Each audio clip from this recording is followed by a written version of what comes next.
देखो हम समझे कोण और उनके प्रकार क्या होते हैं, ठीक है। जिस आपने देखा है क्या है ये चांदा, इसके अपने कंपास में आ रहा है कि नहीं चांदा। तो एक कंपास में डिग्री दी है, हेलो है कितने डिग्री पे कौन सी चीज घूमना है। तो देखो सबसे पहले 90 डिग्री कहां है, बिल्कुल बीच में।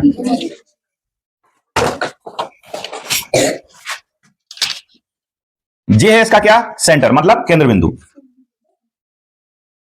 जे, और यहां से सीधी लाइन मिलाई जे। अब जब दो लाइनें मिली, ठीक है, तो जहां पे जो लाइनें मिली हैं वहां पे बना क्या एक जोड़, इसको कहते हैं कोण। क्या कहते हैं, कोण, ठीक है। अब हर चीज को किसी ना किसी चीज से मापते हैं। जैसे दूध लेते हैं तो काय में मापते हैं, लीटर में। शक्कर लेते हैं तो किलो में।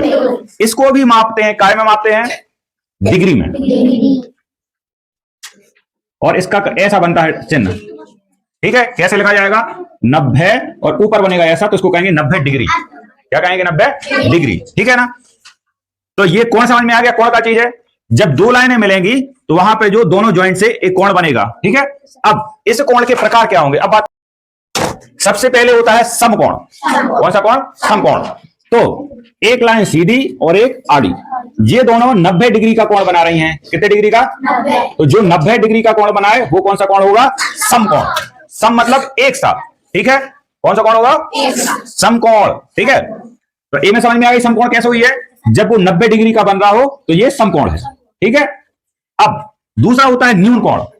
कितना, तो ये 90 डिग्री था, ठीक है। लेकिन जब 90 डिग्री से कम बन रहा हो तो वो क्या होगा, न्यून कोण।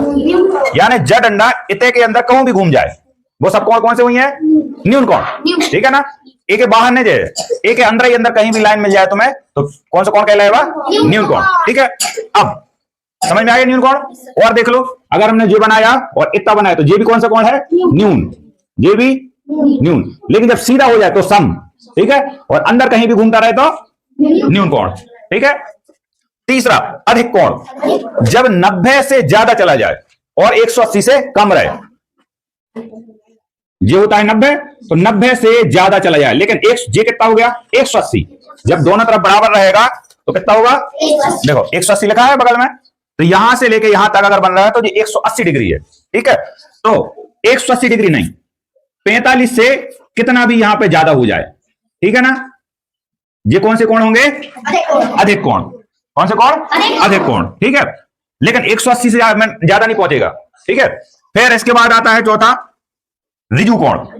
अब जो 180 का होगा, ठीक है, 180 से या तो ज्यादा होगा या 180 होगा, बिल्कुल सीधा मान लो इसको। ये कौन सा कोण बन गया, ऋजु कोण। कौन सा कोण, ऋजु कोण, यानी 180 डिग्री का होगा, ठीक है। वृहत कोण, अब जे वाला कोण अभी जे बन रहे थे इस तरफ, अब जो होगा ऊपर, तो ये 180 से ज्यादा बनेगा। अब यहां नहीं बनेगा कोण, कहां बनेगा कोण, यहां पे। तो जे जब यहां पे बनते जाएंगे और भी जो घूम जाएगा तो यहां बनेगा, तो जे कौन सा कोण हो जाएगा, वृहत, वृहत कोण, ठीक है। और आखिरी में बचा क्या, न्यून कोण। तो न्यून कोण में 360 डिग्री घूमेगा, या इसको कहते हैं संपूर्ण कोण। यानी जैसे सुई, घड़ी की सुई देखी है, 12 बजे से सीधी 12 बजे तक घूम गई, तो जे कौन सा बन गया, संपूर्ण कोण, ठीक है। कितने डिग्री घूम गई, 360 डिग्री। सबसे आसान तरीका, हमारी घड़ी है 12 बजे का कांटा, 12 बजे आ गया तो कितने, 360 डिग्री का संपूर्ण कोण बन गया, ठीक है ना। तो अब कौन समझ में आ गए, डिग्री समझ में आ गई। तो सबसे पहले देख लो आसान तरीका, 90 कोण, 90 डिग्री का होगा कौन, समकोण। 90 डिग्री से कम का होगा न्यून कोण, ठीक है। 90 और 180 के बीच में होगा अधिक कोण, ठीक है। फिर 180 डिग्री का होगा ऋजु कोण, और 180 डिग्री से ज्यादा और 360 डिग्री से कम होगा वृहत कोण, ठीक है। और 360 डिग्री का होगा संपूर्ण कोण, ठीक है। आसान है, ज्यादा यहां लिख लो, 90 डिग्री का न्यून कोण, 90 डिग्री से कम अधिक कोण, 90 से ज्यादा और 180 से कम। ऋजु कोण 180 डिग्री का, वृहत कोण 180 से ज्यादा और 360 से कम, और वृहत होगा कितना, 360 डिग्री का, ठीक है।